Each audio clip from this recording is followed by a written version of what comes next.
Salam sejahtera tuan-tuan dan puan-puan para penuntun. Saya Chajulin ingin membentangkan garis idea kajian saya yang bertajuk Kerangka Pembelajaran Keusahawanan sebagai kejayaan pilihan kepada belajar di kolej komuniti. Ini adalah agenda kajian. Pengenalan. Bidang keusahawanan telah membuka peluang yang luas dan mencipta peluang pekerjaan kepada setiap individu untuk memperoleh pendapatan yang tinggi. Sesebuah negara akan menjadi lebih maju dan makmur jika memiliki bilangan usahawan yang ramai. Ini kerana aktiviti keusahawanan secara langsung akan mencipta peluang pekerjaan kepada wakil sesebuah negara.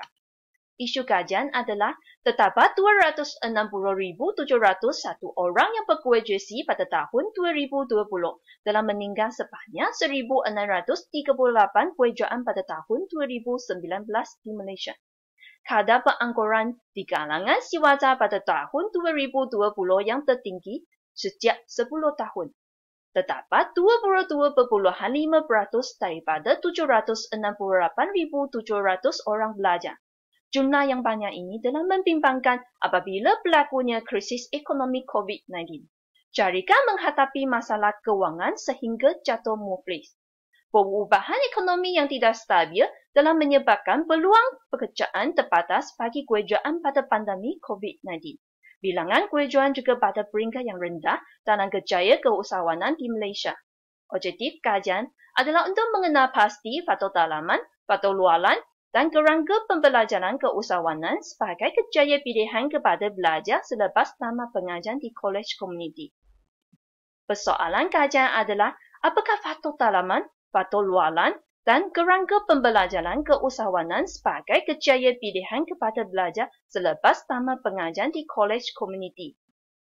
Reka bentuk kajian adalah kajian gabungan dengan penggunaan pendekatan kualitatif dan kuantitatif. Penggunaan temu buah dan sosialiti untuk memperoleh data sebagai suatu cara yang paling baik. Menurut Piura dan Johimi, kekuatan dapat diperoleh dengan penggunaan kaedah penyelidikan gabungan dalam sesuatu penyelidikan kajian.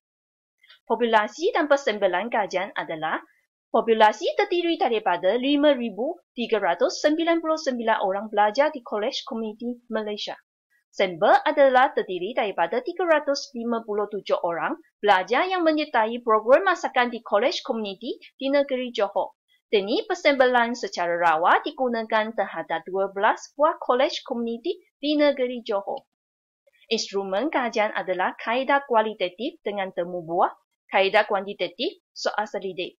Menurut Shashi Yabama, kaedah temu buah dan soal selidik adalah instrumen yang paling penting terhadap setiap pengkaji dalam pelaksanaan salah satu kajian.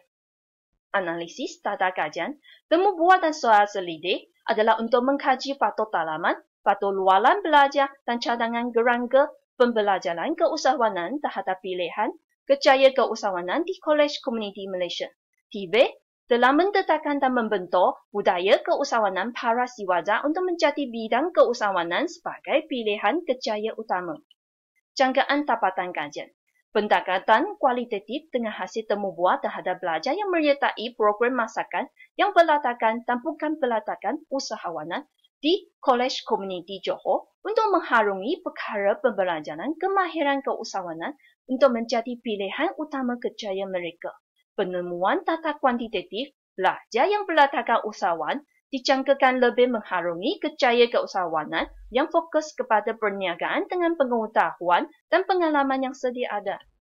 Rumusan, TIBE sebagai usaha yang berterusan untuk menarik lebih ramai minat dan kehendak belajar untuk menceburi bidang keusahawanan. Para siwaja yang berpengetahuan tinggi dianggap sebagai modal insan yang berpotensi untuk menjadi bakal usahawan yang berjaya dan mereka sanggup menerokai peluang kejayaan keusahawanan dan berdaya saing di pasaran global. Akhirnya, pihak kerajaan dan swasta berperanan menyediakan latihan khusus, pinjaman dan memberi khidmat nasihat yang sewajarnya kepada para siwaja agar isu pengangguran ini dapat diatasi.